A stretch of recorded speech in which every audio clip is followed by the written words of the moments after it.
எல்லாருக்கும் அஸ்ஸலாமு அலைக்கும். வீடியோவை ஸ்கிப் பண்ணாமல் பாருங்கள். அருமையான டேஸ்ட்டில் நம்ம வீட்டிலேயே எப்படி பிரியாணி மசாலா ரெடி பண்ணலாம்னு சொல்லிட்டு நான் வீடியோ எடுத்திருக்கிறேன். என்னுடைய பழைய சப்ஸ்கிரைபருக்கெல்லாம் தெரியும், என்னோடய வீடியோவில் நான் நிறையா பிரியாணி மசாலா போட்டிருப்பேன்.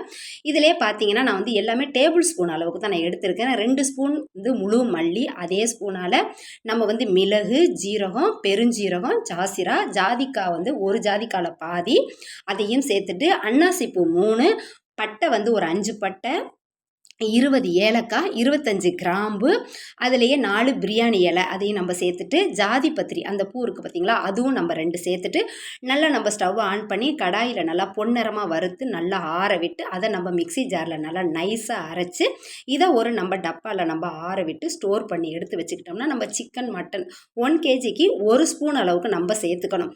சேர்த்தோம்னா இதோட டேஸ்ட்டு செம்மையாக இருக்கும். இதே மாதிரியே கண்டிப்பாக நீங்களும் ரெடி பண்ணுங்கள்.